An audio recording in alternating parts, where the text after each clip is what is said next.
Hello, നമുക്കിന്ന് ഒരു അടിപൊളി 1 kg വെയിറ്റ് വരുന്ന ജർമ്മൻ ബ്ലാക്ക് ഫോറസ്റ്റ് കേക്കിൻ്റെ റെസിപ്പി കാണാവേ. നമ്മുടെ ഇതിൻ്റെ സ്പഞ്ച് എന്ന് പറയുന്നത് ബ്ലാക്ക് ഫോറസ്റ്റിനും ചോക്ലേറ്റിനും ഒക്കെ നമ്മൾ എടുക്കുന്ന സ്പഞ്ച് തന്നെയാണ്.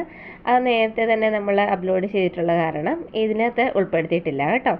അപ്പോൾ കാണേണ്ടവർക്ക് നേരത്തെ നമ്മൾ 1 kg ബ്ലാക്ക് ഫോറസ്റ്റ് കേക്കും ചോക്ലേറ്റ് കേക്കും ഒക്കെ ഉണ്ടാക്കിയിരിക്കുന്നത് കണ്ടാൽ മതി. അപ്പോൾ നമുക്ക് വീഡിയോയിലോട്ട് പോകാം.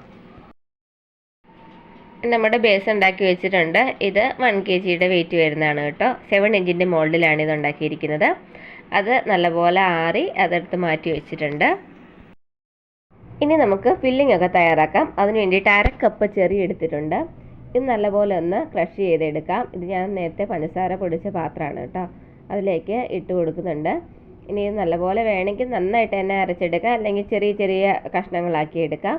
ഞാനിപ്പോൾ അത്യാവശ്യം നന്നായിട്ട് അരച്ചെടുത്തിട്ടുണ്ട്. ചെറിയ തരുതരുന്നുള്ള രീതിയിലാണ് കേട്ടോ കിട്ടിയിരിക്കുന്നത്. ഇനി ഇതെടുത്ത് നമുക്കൊന്ന് മാറ്റി വെക്കാം. ഇനി നമുക്ക് സിറപ്പ് തയ്യാറാക്കാൻ വേണ്ടിയിട്ട് 1/4 കപ്പോളം ചെറി വീണ്ടും എടുത്ത് അതേ ജാറിലേക്ക് ഇട്ട് തന്നെ നല്ലപോലെ അരച്ചെടുക്കാം. നല്ലപോലെ അരച്ചെടുത്തതിന് ശേഷം അതിലേക്ക് 1 കപ്പ് വെള്ളവും 1/2 ടീസ്പൂണോളം നാരങ്ങാനീരും കൂടെ ചേർത്ത് നല്ലപോലെ ഒന്ന് തിളപ്പിച്ചെടുക്കാം. ആ തിളപ്പിച്ചതിന് ശേഷം നല്ലപോലെ ആറി അത് തണുത്തതിന് ശേഷം നമുക്ക് കേക്കിലേക്ക് ആഡ് ചെയ്യാനായിട്ട് എടുക്കാം കേട്ടോ. ഇനി നമുക്ക് ഫില്ലിങ്ങിനായിട്ട് വേണ്ടി കുറച്ച് ചോക്ലേറ്റ് ഗനാഷയുടെ തയ്യാറാക്കുന്നുണ്ട്. അതിന് വേണ്ടിയിട്ട് 1/4 കപ്പ് മിൽക്ക് കോമ്പൗണ്ടും 2 ടേബിൾ സ്പൂൺ വിപ്പിംഗ് ക്രീമും കൂടെ നമ്മൾ ഡബിൾ ബോയിൽ മെത്തേഡിൽ ഒന്ന് മെൽറ്റ് ചെയ്തെടുക്കുന്നുണ്ട്. ചോക്ലേറ്റ് അല്ലാതെ ഗ്രേറ്റ് ചെയ്തിട്ടാലും നല്ല ടേസ്റ്റ് തന്നെയാണ് കേട്ടോ. ഞാൻ ഇങ്ങനെയാണ് കുറച്ചുകൂടെ ഇടുന്നത്. അപ്പോൾ കുറച്ചുകൂടെ ടേസ്റ്റ് കിട്ടും. ഇപ്പം നല്ലപോലെ നമ്മുടെ ഗനാശ ആറി വന്നിട്ടുണ്ട് കേട്ടോ. ഇനി ഇതിലേക്ക് നമ്മൾ നേരത്തെ അരച്ചു വെച്ചിരിക്കുന്ന ആ മിക്സ് ഒന്ന് ഇട്ട് കൊടുക്കുകയാണ് ചെറിയുടെ. അത് ഇട്ട് കൊടുത്ത് നല്ലപോലെ ഒന്ന് യോജിപ്പിച്ചെടുക്കാം. ഇത് 2 ലെയറിലേക്ക് ആവശ്യമുള്ളതാണ് കേട്ടോ ഇത്രയും ഉള്ളത്.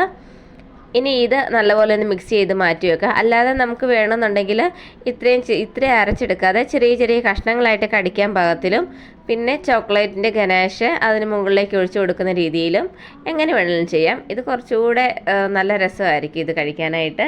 അതുകൊണ്ടാണ് കേട്ടോ ഞാൻ ഇങ്ങനെ ഇത് മിക്സാക്കി എടുക്കുന്നത്. ഇനി നമുക്ക് നമ്മുടെ കേക്ക് 3 ലെയറായിട്ടൊന്ന് കട്ട് ചെയ്ത് മാറ്റാം. ഇനി ഒരു ബോർഡിലേക്ക് നമുക്ക് കുറച്ച് ക്രീം അപ്ലൈ ചെയ്ത് ആദ്യത്തെ ലെയർ വെച്ച് കൊടുക്കാം. ഇതിലേക്ക് നമ്മൾ നേരത്തെ തയ്യാറാക്കി വെച്ചിരിക്കുന്ന നല്ല തണുത്ത സിറപ്പ് ഉണ്ടല്ലോ, അതങ്ങ് ഒഴിച്ചു കൊടുക്കാം. ഈ സിറപ്പിൽ ഞാൻ വേറെ പഞ്ചസാരയൊന്നും ചേർത്തിട്ടില്ല കേട്ടോ. നമ്മൾ നേരത്തെ പഞ്ചസാര പൊടിച്ച ആ ജാറിലേക്ക് മിക്സ് ചെയ്തതേ ഉള്ളൂ. അതല്ലാണ്ട് വേറെ പഞ്ചസാരയൊന്നും നമുക്ക് ആവശ്യമില്ല. അത്യാവശ്യം നല്ല പോലെ മധുരമുണ്ട്. കാരണം ചോക്ലേറ്റ് ഇത് ഒരുപാടുണ്ട് ചോക്ലേറ്റ്. ഇനിയും നമ്മൾ ചോക്ലേറ്റ് ഗനാശയാണ് ഇതിനകത്ത് ഏറ്റവും അവസാനം കൊടുക്കുന്നത്. അതുകൊണ്ട് തന്നെ നമുക്ക് ഒരുപാട് മധുരത്തിൻ്റെ ആവശ്യമില്ല. ഇത് അത്യാവശ്യം നല്ലപോലെ തന്നെ മധുരമുണ്ട് കേട്ടോ. ഇനി അതിലേക്ക് നമ്മൾ നേരത്തെ തയ്യാറാക്കി വെച്ചിരിക്കുന്ന ഫില്ലിങ് ഇട്ട് കൊടുക്കുന്നുണ്ട്.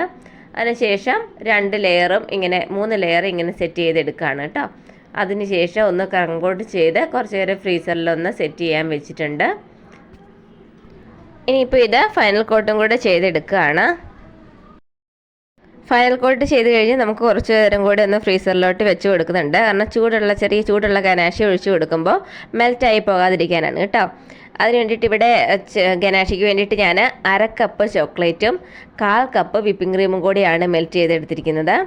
അത് ഇങ്ങനെ ഒരു പൈപ്പിംഗ് ബാഗിലാക്കി ആദ്യം ഒന്ന് നമ്മൾ ഡ്രിപ്പ് പോലെ ഒന്ന് ഇട്ട് കൊടുക്കുന്നുണ്ട്. എന്നിട്ട് ഇതിൻ്റെ മുകളിലേക്ക് ബാക്കിയുള്ള ഗനാശ മുഴുവൻ അങ്ങ് ചേർത്ത് കൊടുക്കുകയാണ്. ഇനി കുറച്ച് ഗനാശ നമുക്ക് മിച്ചം വന്ന് അത് നമ്മൾ പൈപ്പിംഗ് ബാഗിൽ കുറച്ച് ക്രീമിൻ്റെ കൂടെ ആഡ് ചെയ്ത് ഒരു ചെറിയ നോസിൽ വെച്ചിട്ട് സ്റ്റാർ നോസിൽ പോലെയുള്ള നോസിൽ വെച്ചിട്ട് നമ്മൾ ചെറിയ പൂ പോലെ ഇങ്ങനെ വെച്ച് കൊടുക്കുന്നുണ്ട്. താഴെ ബോർഡറും അതുപോലെ തന്നെ ആ നോസിൽ വെച്ച് തന്നെ ഒരു ചെറിയ ഡിസൈൻ ഇങ്ങനെ വെച്ച് കൊടുക്കുകയാണ് കേട്ടോ. ഇനിയിപ്പോൾ നമ്മുടെ ജർമ്മൻ ബ്ലാക്ക് ഫോറസ്റ്റ് അല്ലേ, അപ്പോൾ കുറച്ച് ചെറിയും കൂടെ ആഡ് ചെയ്യണം. അപ്പോൾ കുറച്ച് ചെറി വെച്ചിട്ടുള്ള കുറച്ച് ചെറിയൊരു കുഞ്ഞൊരു ഡെക്കറേഷനാണ് കേട്ടോ. ഇനി അതിൻ്റെ മുകളിലേക്ക് 2 വശത്ത് മാത്രമേ വെച്ച് കൊടുക്കുന്നുള്ളൂ. അങ്ങനെ കുറച്ചൊന്ന് ലെയറായിട്ട് ഇങ്ങനെ വെച്ച് കൊടുത്തതിന് ശേഷം അതിന് മുകളിലേക്ക് കുറച്ച് ചോക്ലേറ്റ് ഗനാഷും കൂടി ഒന്ന് വരച്ച് കൊടുക്കുന്നുണ്ട്. അതിലേക്ക് കുറച്ച് ഗോൾഡിൻ്റെ സ്പ്രിങ്കിൾസും കൂടെ ആഡ് ചെയ്ത് കൊടുത്തിട്ടുണ്ട്. എന്നിട്ട് പേര് എഴുതി കഴിഞ്ഞ് ഒരു ചെറിയ ഡിസൈനും കൂടെ വരച്ചതിന് ശേഷം നമ്മുടെ ലുക്ക് കംപ്ലീറ്റ് ആയിട്ടുണ്ട്. ഇത്രയേ ഉള്ളൂ നമ്മുടെ ജർമ്മൻ ബ്ലാക്ക് ഫോറസ്റ്റ്. അപ്പോൾ എളുപ്പമാണ് ഉണ്ടാക്കാനായിട്ട്, കഴിക്കാനാണെങ്കിൽ നല്ല ടേസ്റ്റുമാണ്.